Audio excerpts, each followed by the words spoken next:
तो आज मैं 26,000 के अंदर सॉरी आज मैं 26,000 के अंदर एक गेमिंग पीसी, बिल्कुल बढ़िया गेमिंग पीसी बिल्ड के बारे में बात करने वाला हूं आपके लिए, जो GTA 5 जैसा गेम 1080p मीडियम सेटिंग में आराम से 70 से 80 FPS तक निकल कर दे देगा। लेकिन यहाँ पे अभी इस बजट में यानी कि 25 से 26 क्या या 30,000 तक भी अगर आप गेमिंग पीसी बनाओगे विद ग्राफिक्स कार्ड, तो दिक्कत यहाँ पे ये आ रहा है कि देखो अभी क्या है ना, अंडर 30,000 में कोई भी ब्रांड न्यू ग्राफिक्स कार्ड आपको नहीं मिलेगा। 30,000 के ऊपर अगर आप जाओगे तो तभी आपको ग्राफिक्स कार्ड मिलेगा। कोई अगर 30,000 या फिर 26,000 या फिर 25,000 या फिर 20,000 के अंदर कोई गेमिंग पीसी बिल्ड करना चाहते हैं ग्राफिक्स कार्ड के साथ, वो पॉसिबल नहीं हो पा रहा है। लेकिन कुछ भी हो जाए, मतलब जो भी हो जाए यार, गेमिंग रुकना नहीं चाहिए, ठीक है। तो चलो यार देखते हैं इस बिल्ड में आपको क्या क्या कंपोनेंट्स यूज कर रहा हूं। तो सबसे पहले बात करते हैं सीपीयू यानी कि प्रोसेसर के बारे में। देखो इस बजट में 26,000 या फिर 25,000 के अंदर आपको बहुत अच्छा सीपीयू या फिर ब्रांड न्यू सीपीयू नहीं लगा पाओगे, क्योंकि ग्राफिक्स कार्ड भी यार लगाना है। तो यहाँ पे जो आपको मैं सीपीयू सर्च कर रहा हूँ इंटेल की तरफ से core i7 4th Gen CPU, जो कि 3200 के अंदर मिल जाएगा। ये एक मतलब पुराना सीपीयू है। ऑब्वियसली इस बजट के अंदर आपको कोई भी ब्रांड न्यू सीपीयू तो नहीं मिलेगा, तो आप ये बात ध्यान रखो। बाकी इसमें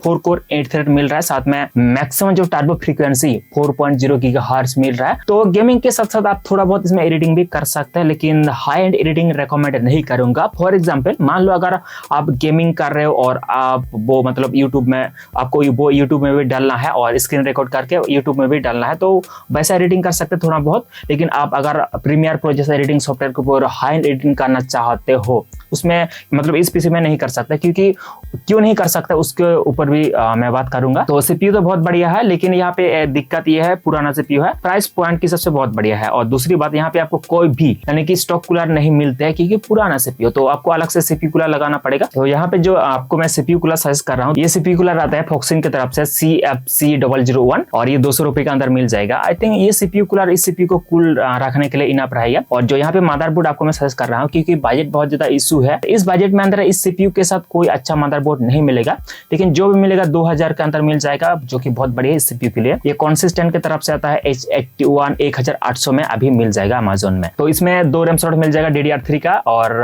1600 मेगाहर्ट्ज मैक्सिमम मेमोरी फ्रीक्वेंसी के साथ आता है। और मैक्स टू मैक्स इसमें आप अब यार 16 GB तक मेमोरी यानी कि रैम को लगा सकते हो। I don't think gaming PC के लिए 16 GB इस बजट में, और अगर कोई भी इस बजट में पीसी बना रहे हो तो वो यार बहुत हाई एंड लेवल पे गेमिंग तो नहीं करेगा। लेकिन जो भी आप गेम खेलना चाहते हो, अभी डिमांडिंग में चल रहा है जैसे कि GTA 5, साइबरपंक, वैलोरेंट, इस तरह का गेम अगर आप ठीक ठाक सेटिंग में खेलना चाहोगे तो 16 GB मोर देन इनफ रहेगा। लेकिन यहाँ पे दिक्कत ये होगा, फॉर एग्जाम्पल अगर आप इन फ्यूचर प्रीमियर प्रो जैसे एडिटिंग सॉफ्टवेयर के ऊपर एडिटिंग करना चाहते हो हाई एंड, तो इसमें नहीं कर पाओगे, क्योंकि प्रीमियर प्रो जैसे सॉफ्टवेयर के ऊपर आपको मिनिमम कम से कम या 32 GB रैम लगाना ही पड़ेगा, तभी वो चलेगा। अदरवाइज 16 GB में कभी भी अंधाधुंध क्रैश होगा प्रीमियर प्रो। लेकिन वही जो आपको मैंने बताया, अगर आपको छोटा मोटा एडिटिंग करना है तो डेफिनेटली आप एडिटिंग कर सकते हैं, उसमें कोई दिक्कत वाली बात नहीं। तो यहाँ पे रैम आप 16 GB से ज्यादा नहीं लगा पाओगे, ये बात आप ध्यान रखो।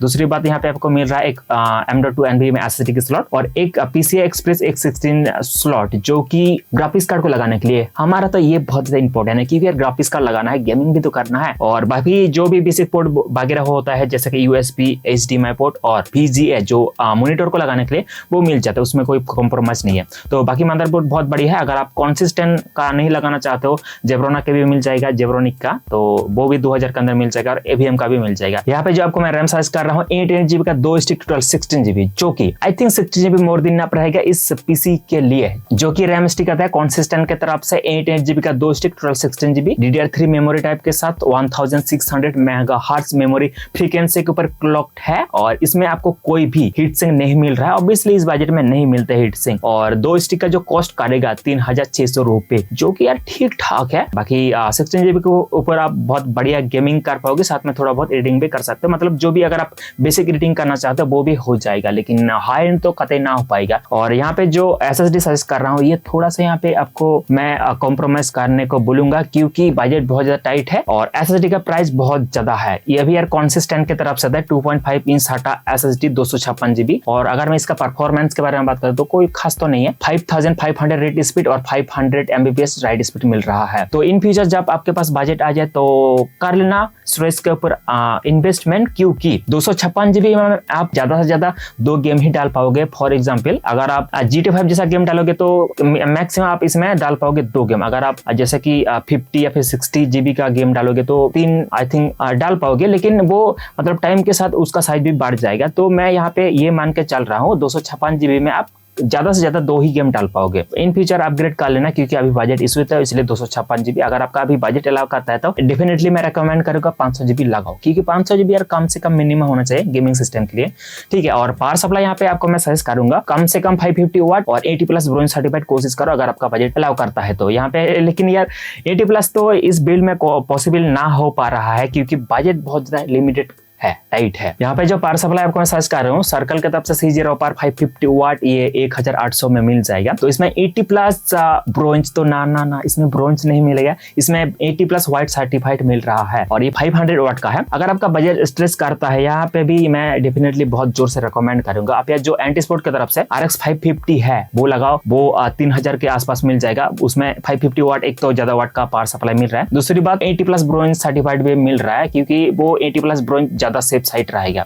लेकिन 500 वाट से भी अभी कम चल जाएगा। और जो लास्ट कंपोनेंट ना कंपोनेंट तो नहीं, ये कैबिनेट है और लास्ट भी नहीं है, क्योंकि लास्ट में यार ग्राफिक्स कार्ड है। कैबिनेट यार मैं हमेशा ये रेकमेंड करता हूँ, सजेस्ट करता हूँ अपने हिसाब से जो लगा, क्योंकि एस्थेटिक यार वो परसेंट टू परसेंट डिपेंड करता है। किसी को 8GB, किसी को 9GB, किसी को महंगा या फिर किसी को मतलब डुअल चेंबर जो अभी कैबिनेट ज्यादा ट्रेंड कर रहा है वो पसंद आते हैं। तो अपने हिसाब से जो भी कैबिनेट लगा सकते हो। तो यहाँ पे जो आपको मैं कैबिनेट सजेस्ट करूंगा अभी, एक तो जो जेब्रोनिक का mercury premium gaming mid tower cabinet वो लगा सकते हो, वो भी 2500 के आसपास मिल जाएगा। वो डुअल चेंबर सिस्टम है और ब्लैक और व्हाइट मिल रहा है, वो भी बढ़िया है। और इस बिल्ड में जो स्पेशली सजेस्ट कर रहा हूँ जो कि इसका लुक थोड़ा सा डिफरेंस है, तो ये भी लगा सकते हो, ये भी बहुत बढ़िया है। ये एंटी स्पोर्ट की तरफ से आता है, anti sport gravity mid tower, ये 2600 में मिल जाएगा। तो इसका जो फ्रंट का डिजाइन है वो यार यूनिक है, थोड़ा सा नहीं बहुत ज्यादा यूनिक है जो रेगुलर कैबिनेट आता है। और यहाँ पे दुख की बात ये कहना पड़ रहा है, इसमें सिर्फ एक फैन मिल रहा है रियर में। तो डेफिनेटली यार मैं यही रिकमेंड करूंगा, ज्यादा अच्छा कूलिंग के लिए, ज्यादा अच्छा परफॉर्मेंस के लिए कम से कम और 3 फैन तो लगा फ्रंट पैनल में, ताकि ज्यादा अच्छे कूलिंग हो पाए इस पीसी को, ठीक है। तो कैबिनेट खैर यार वो अपने साथ लगा सकते हो जो भी आपको पसंद है। और जो हमारा लास्ट कंपोनेंट है जिसके लिए आप अभी तक इंतजार कर रहे हो यार, उसके बिना पूरी जिंदगी अधूरा रह जाता है। मतलब सिर्फ जिंदगी नहीं, गेमिंग में पॉसिबल ना हो पाएगा, ग्राफिक्स कार्ड। तो देखो यहाँ पे ग्राफिक्स कार्ड ब्रांड न्यू तो नेक्स्ट टू इम्पॉसिबल है, क्योंकि कोई भी अगर आप ब्रांड न्यू ग्राफिक्स कार्ड लेने जाओगे तो RTX 3050 वो 6GB 8000 के आसपास, और अगर आप 3050 का ही 8GB वाला वेरिएंट वो आपको कॉस्ट करेगा अराउंड 25,000 के आसपास। तो और ये थोड़ा सा ज्यादा हो रहा है बजट, साथ में इसका परफॉर्मेंस भी इतना खास कोई नहीं है। अगर आप 15,000 16,000 के आसपास मिल जाए 3050 तो 6GB वाला वेरिएंट तो बढ़िया है। लेकिन यार 20,000 के आसपास थोड़ा सा वो मतलब लेने लायक नहीं है मेरे हिसाब से। इसके अलावा कोई भी 30,000 का ग्राफिक्स कार्ड मिल नहीं रहा है। इसके ऊपर आपको जाना पड़ेगा, जैसे कि RX 9060 XT या फिर RTX 4060 भी अभी मिल नहीं रहा एक तो। और अगर आप 5050 लेने जाओगे तो 30,000 के आसपास वो आ जाएगा। लेकिन 5050 यार वो उसका मतलब है नहीं ज्यादा परफॉर्मेंस, तो उससे अच्छा मैं रेकमेंड ये करूंगा आप पेरियोन ग्राफिक्स कार्ड के साथ, ताकि ज्यादा से ज्यादा वैल्यू फॉर ग्राफिक्स कार्ड रहे। लेकिन यहाँ पे भी दुख की बात ये है, कहना पड़ रहा है, क्योंकि ग्राफिक्स कार्ड एक तो पेरियोन नहीं मिल रहा है, दूसरी बात बहुत ज्यादा आउट ऑफ स्टॉक जा रहा है। तो और प्राइस तो है ही इंक्रीज हो चुकी है जितने भी पेरियोन ग्राफिक्स कार्ड का, लेकिन फिर भी वो मिल रहा है अभी ग्राफिक्स कार्ड पेरियोन। तो यहाँ पे जो ग्राफिक्स कार्ड सजेस्ट करूंगा 2 पेरियोन में। तो देखो ग्राफिक्स कार्ड यार पेरियोन ग्राफिक्स कार्ड लेने के बाद वो यार अपने रेस्पॉन्सिबिलिटी से लो, क्योंकि ग्राफिक्स कार्ड पेरियोन ग्राफिक्स कार्ड में क्या होता है ना, उसमें बहुत ज्यादा इशू आ सकता है। और जो भी सेलर से आप बातचीत कर लो अच्छे से और वारंटी वगैरह वो चेक कर लेना। अगर इन फ्यूचर कोई दिक्कत होता है तो वो यार आप खुद रेस्पॉन्सिबिलिटी हो। और ये ग्राफिक्स कार्ड मिल जाएगा गेमलॉट वेबसाइट पर। ध्यान देने वाली बात ये है, गेमलॉट वालों ने मुझे पैसा वैसा कुछ नहीं दिया है, ना तो कोई स्पॉन्सर है, बस वो अच्छा है। और गेमलॉट यार उसमें वो क्या है ना, ज्यादा वैल्यू फॉर ग्राफिक्स कार्ड मिलता है, दूसरी बात ज्यादा स्टॉक भी होते हैं और बजट के अंदर भी ग्राफिक्स कार्ड मिल जाता है। तो इसलिए गेमलॉट आपको यहाँ पे सजेस्ट कर रहा हूँ। लेकिन कोई भी स्पॉन्सरशिप या फिर पैसा वैसा ऐसा कुछ बात है नहीं, ठीक है। पहला ग्राफिक्स कार्ड रहने वाला है गैलेक्सी की तरफ से G4 GTX 1660। इसमें 6GB GDDR5 ग्राफिक्स मेमोरी मिल रहा है। इसका जो अभी कॉस्ट कर रहा है 11,000 के अंदर। अगर आप इस ग्राफिक्स कार्ड के साथ पीसी बनाते हो तो टोटल पीसी बिल्ड का जो कॉस्ट करेगा अराउंड 26,000, ठीक है। अगर आप यार इस पीसी में मतलब 15 से 20% तक ज़्यादा गेमिंग FPS पाना चाहते हो तो आप 28,000 तक बजट को स्ट्रेच कर सकते हैं। दूसरा ग्राफिक्स कार्ड ले सकते हो। जो दूसरा ग्राफिक्स कार्ड रहने वाला है जोटेक्स की तरफ से गेमिंग G4 GTX 1660 सुपर, इसमें 6GB GDDR6 ग्राफिक्स मेमोरी मिल रहा है। इसका जो अभी कॉस्ट रहने वाला है अराउंड 13,000। तो अगर आप 1660 सुपर के साथ पीसी बनाते हो तो कॉस्ट करेगा अराउंड 28,000। तो देख लो, अगर आपका बजट थोड़ा सा 2000 ज्यादा दे सकते हो तो डेफिनेटली मैं रेकमेंड करूंगा वो आप 1660 सुपर के ऊपर जाओ। तो 26,000 का बहुत बढ़िया गेमिंग पीसी रहने वाला है। आई डोंट थिंक 26,000 में इससे अच्छा पीसी बनेगा गेमिंग के ऊपर। हालांकि एडिटिंग में ज्यादा रेकमेंड नहीं करूंगा, गेमिंग के लिए डेडिकेटेड है। अगर आपको इस पीसी का गेमिंग एपीएस देखना है तो डिस्क्रिप्शन बॉक्स में उस शॉर्ट का लिंक दे दूंगा, ठीक है, वो देख लेना, क्योंकि यार गेमिंग एपीएस देखना बहुत जरूरी है। बाकी सारे कंपोनेंट अगर आपको ऑनलाइन मार्केट से बाय करना है अमेजोन से तो डिस्क्रिप्शन बॉक्स में सारे कंपोनेंट का लिंक दे दूंगा, तो वहां से भी ले सकते हैं। और दूसरी बात, टैग भी कर दूंगा ताकि आपको लेने में ज्यादा आसानी हो। फिर भी अगर आपको कोई भी दिक्कतों का सामना करना पड़ रहा है तो आप यार इंस्टाग्राम या फिर फेसबुक पर मैसेज कर सकते हैं, बाकी कॉमेंट भी कर सकते हो, उसमें भी रिप्लाई दे दूंगा। और चलो फिर यार पीसी बिल्ड करो और गेमिंग का मजा लो। बाय।